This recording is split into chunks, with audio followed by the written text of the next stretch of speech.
everybody for taking an opportunity to come today. I know you guys are very busy and have a lot going on, so it means a lot to us that you took time out of your day to come hear what we have to talk about. So first I want to introduce myself. My name is Leanne Spratlin, and I'm a Greene County lifelong resident. My husband is the head football coach at Greenville High School. Go Devils. Wasn't our time this Friday, but you know, there's always next year. So I have strong roots in Greenville. I'm a community navigator for Ballad Health. This is Brittany Horton. She's also a community navigator for Ballad Health.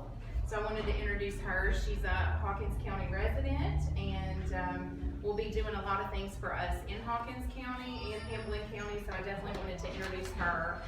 I like to start off to tell people kind of why I do what I do. Ballad has also kind of created a position of my own with the ties that I've had in the Greene County court system. So I am a court liaison for our program. So I'm in court with Judge Bailey and magistrate at least 4 days a week, getting people enrolled in our program. I do what I do for a living because I am a living example of what the judicial system can do to change someone's life. I become addicted to opioids and benzodiazepines after I had the birth of my daughter back in 2009.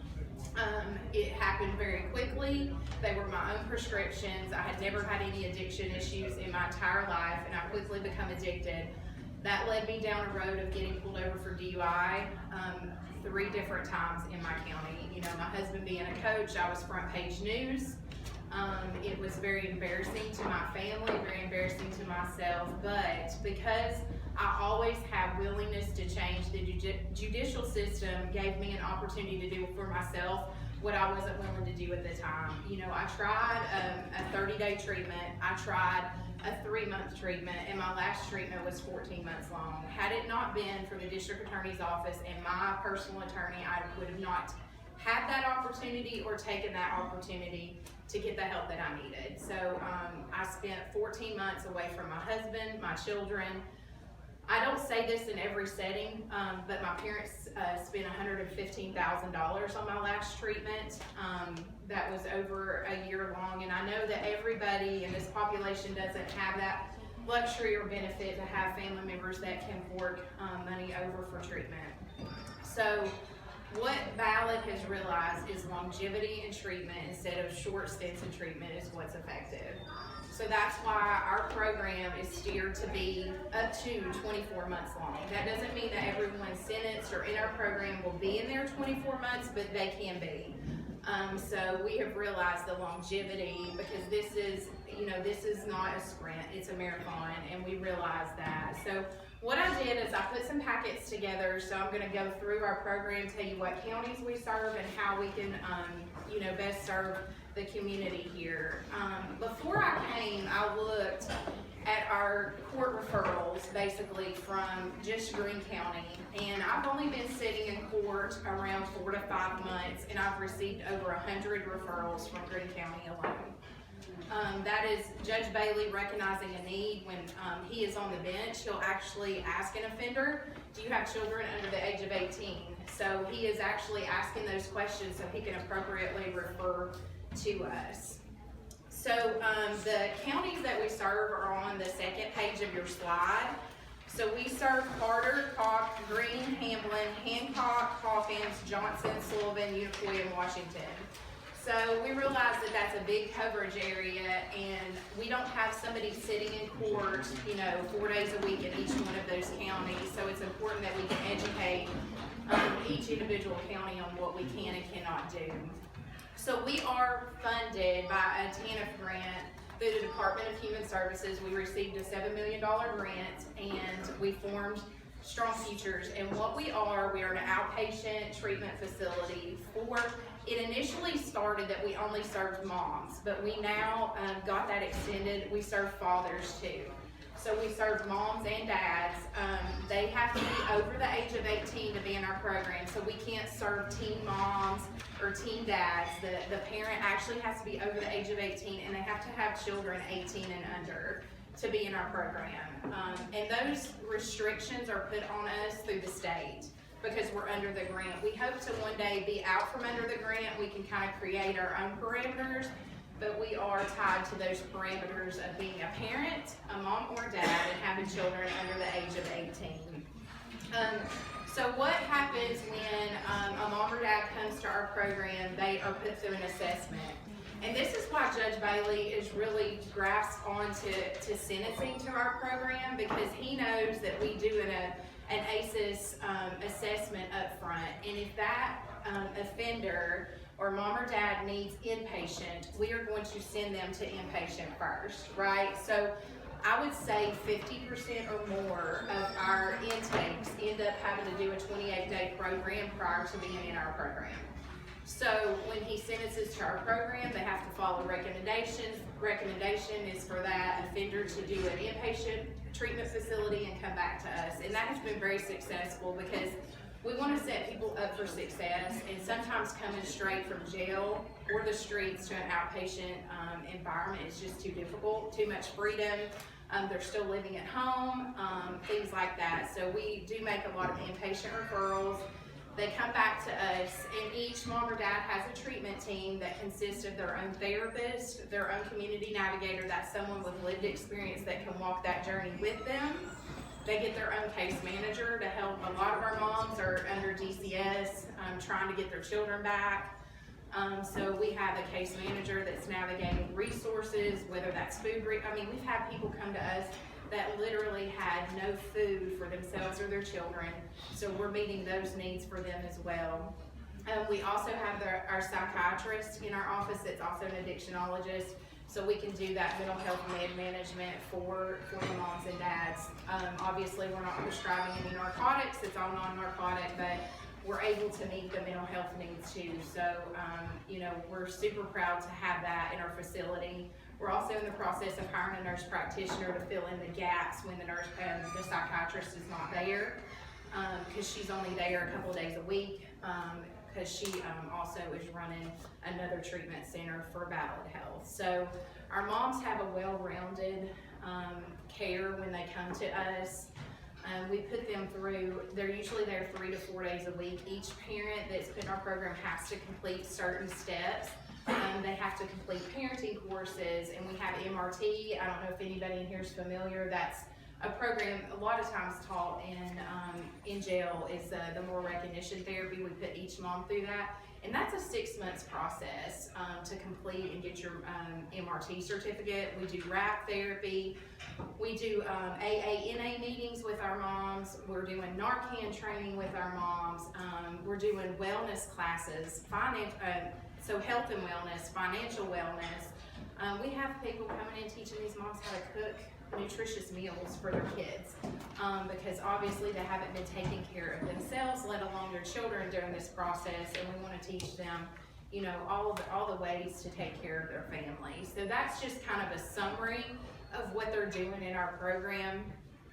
It's not easy, it's and with any treatment center, you have some successes and you have some failures, but we continue to work with these people. We work with probation officers daily. If we have someone relapse, we're communicating with the probation officer to keep these people from violating, getting them back into another inpatient treatment facility. We're doing whatever we can to try to make your all's jobs easier and not harder. And we've been super blessed in Greene County to have this opportunity to meet the needs of the community, and we're trying to spread our wings into our other 10 counties so that we can meet that. Obviously, a big barrier for this this community and this clientele is transportation. A lot of people have lost their license. They don't have a car. They have no gas money, right? So we have partnered with an organization called Red Legacy that we provide transportation to and from our facility at no cost to the moms and dads. The only 2 counties we can't transport are Hamlin and Cocke County.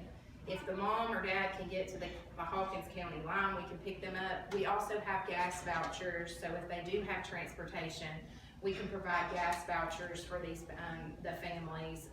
So that's a huge barrier that a lot of people, when they're sentenced to outpatient, that they can't get there, and we've kind of removed that barrier for the court and for our people in our program. So that's been super helpful, that they don't have to, even if they have transportation and it's just the cost, we'll still transport them at no cost. Each mom and dad in our program pays $0 to be in our program. We do bill TennCare, but if TennCare, what they don't pick up, or if the client doesn't have insurance, they do have to be eligible for some government assistance, and I would say probably 95% of people that have signed up for our program have been either receiving or are eligible to receive SNAP, or their children gets free and reduced lunch, or they get TennCare. So to be in our program, you do have to have that poverty level criteria, which 95% of the ones Judge Bailey sends to me, that's an automatic. They meet that criteria. So we haven't had to turn anybody away for that. So our case managers help them get the services in place that they need. And the overall goal of this, initially we may be signing people up for SNAP or TennCare, but the goal is to stop that trend and rehabilitate these moms and dads so that doesn't carry on through generations and generations, because these kids get used to their parents being on government assistance, and that's what they want for themselves. And we're trying to stop that cycle in the community by, rehabilitating the moms and dads so that carries down for generations to come. So the second part is we have a living center. The dads cannot live in our living center, but the mothers can. We transformed the 4th floor of Tacoma Hospital into a living center for our moms and their children. The living center, they have to have children ages 5 and under. We're looking at possibly increasing the age of that child in the near future, but we have to get approval from the state of Tennessee to do that. We just didn't want to get into these situations where we had teenage daughters and teenage sons living up there and, running into some situations, and we don't want to have to worry about that. But these moms live rent-free on Ballad's dime for 15 months. All of their needs are met. The only thing they really have to have is a SNAP card for food and toiletries. That is it. We meet all their other needs. We do expect them to cook their own meals and to, make their way in that area, but we provide, they have no expense whatsoever. And that's not from the grant, that's on Ballad's dime. So we are the 4th floor of the Tacoma, and we are in the process of building a campus. So our program is only going to get bigger and better from what it is right now. We're building a campus from the ground up. So the services that we offer is going to be more extensive in the future. So that, that kind of summarizes our program and what we're doing. But, I'm a living example of the recommendations and decisions that you all make every day can change someone's life. Not only changed my life, it changed life for my children. And I'm just super grateful for the work that everybody does in here. And, I just wanted to share a little bit of what I went through to tell you the difference that you make each and every day when you make a decision to get somebody help. I was facing a second offense DUI, and I had an opportunity. I could have done 45 days in jail, or he said 9 months in treatment. Well, at the time, I was so sick, I was saying 45 days in jail might not be that bad. I was like, but, I knew the decision I needed to make for myself, and had it not been for my lawyer, the judge, and the district attorney's office, I would not have had that opportunity, nor would I have gone to treatment that long. So I want to thank each and every one of you for what you do. If you have any questions, please feel free to ask Brittany or I. We'll be willing to answer anything. So thank you for letting me share. Hey, Leanne. Yes. Let's say me or one of my clerks or one of the clerks in Mr. Collier's office, or really anybody in the community, if they identify a person that they say, hey, maybe they can help them, what do we do? What's the next step? So we do have some referral apps, but that's why these navigator positions are so important, because we will meet the client where they're at, or we'll facilitate all the intake process. All you have to do is get in touch with us and our navigators. we'll take care of the rest. We go to clients' homes. We go do interventions with family members. We come to court. We'll do whatever we need to do to get that client intaked into our program. So we're doing things differently because we realize this clientele sometimes needs a push. They're not always gonna show up when you ask them to, and we will meet them where they're at. Because sometimes they just need somebody like myself and Brittany that has been there, done that, and to show them that there's a different way to live. That's why these community navigator positions are so important, because you wanna listen to somebody that's been through, what you've been through. So, how would you prefer that we contact you? Like if I've got a person, or Brent Price, my clerk, is here somewhere, and let's say that we see somebody sitting in the gallery of the courtroom, and you know how they nod off and stuff like that. What if we see that and we go, maybe they can help that person? Do we email you? Do we call you? Email would be great. We all have our email on our phones as well, so we get that quickly, but an email. Is that in these packets? It is, okay. It is. So if anybody needs any extra packets for your office, I have those available too. But yeah, an email or a call would be best. Our cell phones are not on the cards, but I'm willing to give anybody my cell phone if they need that as well. Okay, thank you. You're welcome. Anybody else got a question? We're doing a CLE session for the lawyers, so we really need to work at this for about 34 more minutes. Judge Ross, you want to stand up and say a few words? Sure, Doug, thanks. We actually met with, I guess, Brittany, did you come to the courtroom that day that I met with the doctor from Florida and all that? Yeah, so they came up several months ago and discussed this program with us. And Jennifer Jones, one of the other navigators, she's been involved in our recovery court on our board for quite some time, and she's now a navigator with Ballad. And so she's been in our courtroom, I guess, last week, 1 or 2 days maybe. But I think she's going to start trying to come more often, I hope. So, so we've got them in there along with our community justice people. So that just adds another layer. So now when somebody comes through my court, we've got options. We've got recovery court, obviously. We've got community justice that can help through, that's a Frontier Health grant that they're there for. And now we'll have this Ballad Strong Futures program. So, as many options as we can have, besides letting them sit in jail, then I'm excited about it. This program, we do run into a lot of trouble a lot of times with pregnant ladies, and most of the ones that come in front of me know that if they're pregnant and they're out on bond or they're on probation and they do something, they fail a drug screening, or they do something and I feel like that baby's endangered, I just tell them all the same thing: I'm going to keep getting here till your water breaks and I'll let you go have your baby, and we'll go from there. And there's been quite a few of them that's been the case with, and they know that. And so I tell them, at this point I'm more concerned about your baby than I am about you. I don't mean that bad, but I can't protect the baby. I can't protect you, but I can protect your baby. So so we do that more times than I like. But if we got somewhere like this that they can go,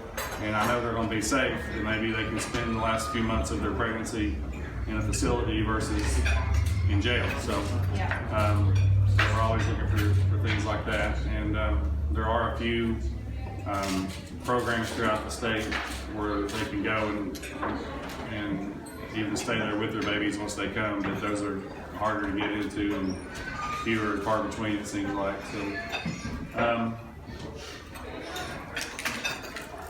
well, you want to talk? I am very pleased to announce that Amy Simmons has returned as our recovery court coordinator. So I'm glad to have her back, and we can keep moving on. But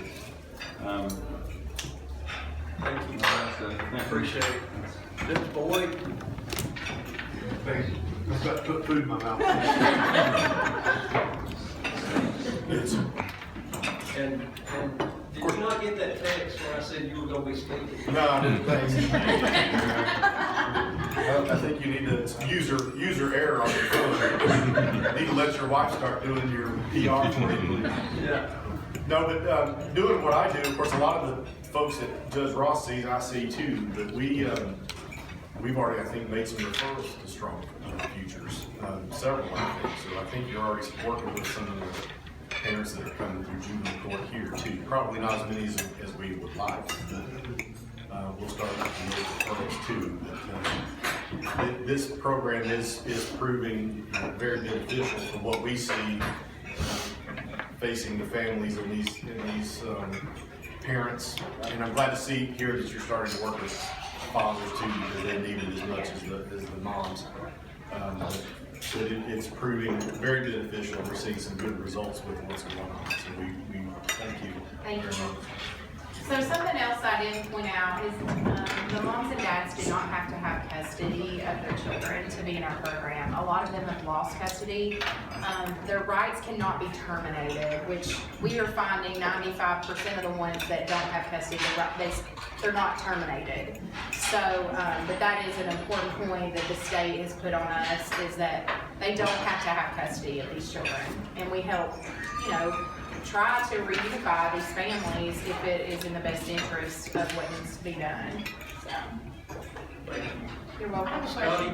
Okay, go ahead, I'm sorry. I have a question. Yes. If someone is staying in the residential program at Tacoma, are they free to leave when they wish? Yeah, so it is an independent living center, but if they are in our living center, they have to come to treatment 5 days a week. But they are allowed to they're allowed to work. We do have curfews, and we have random drug screens, and it's more like a sober living environment in the living center. So like I said, with our new campus, we're looking at having some more intensive option with the living part, but right now it is an independent living center, so they can come and go, but they're literally on our schedule. We don't allow these moms to work in the first phase of our program, so we're looking at about 8 to 12 weeks before we would even allow them to get a job. The state does have outcomes that they want us to meet, and employment and getting a GED and things like that are important, but there comes a time that they need to focus on themselves first before they're worried about, we're meeting their needs, so there's no need for them to work in the initial phase. They need to focus on their recovery and being drug-free before they are focused on that financial aspect. So I will add, if there is something threatening to their sobriety, we're going to put a plan in place to prevent any, the best we can at least. So I have a couple of clients on my caseload right now that are on behavioral contracts, and they can't leave the living center. Right. Unless they have permission from the living center staff. So we do take all that into consideration as well. yeah. It's certainly needed in the area. I had a client some years ago, and they had a program similar to this. It was a residential program that she was allowed to go to with her child. A brand new benefit, but that was in Nashville. We didn't have anything in the area, and that was a successful. One of the few that actually they might have times of practice. So people that are struggling with addiction, Judge Boyd and Judge Ross know this. When you remove that child from they can use that as motivation, or that can just further the downward spiral. And when you give them an environment in which they can continue to read that child and to further develop that bond, it's obviously invaluable.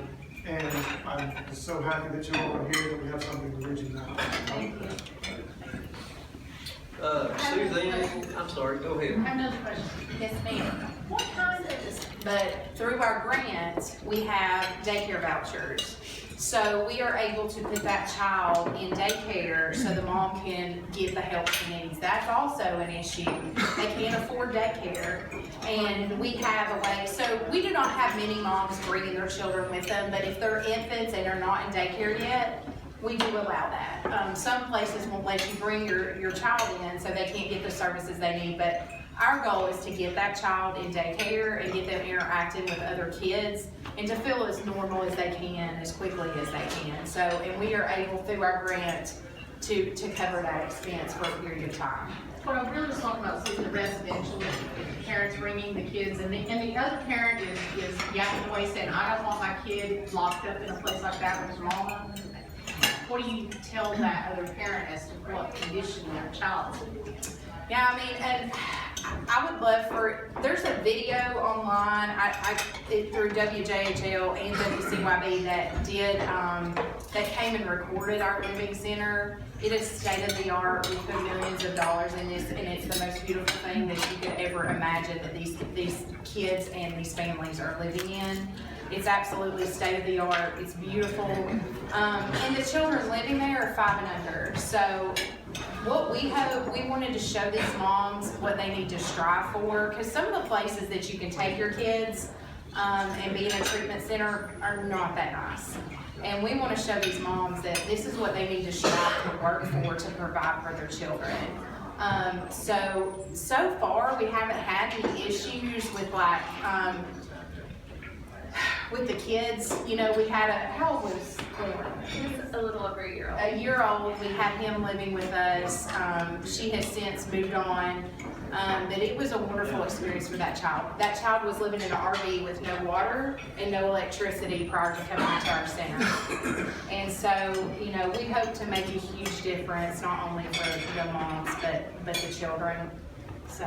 And I will say that because our living center is staffed, if there are conversations like that are happening, that can be mitigated through that staff. You know, one of the biggest factors for living up there is the motivation to stay clean, get custody of your kids back, and do those things. So everybody that is up there wants to be up there and wants to be a participant in their recovery and in raising their children. We have 24-hour security in the living center as well, because some of these moms that are living there are domestic violence survivors. We want the kids to be safe, and we want the moms to be safe. So we have 24-hour security, and we have at least 2 staff members at all times in the living center with them. So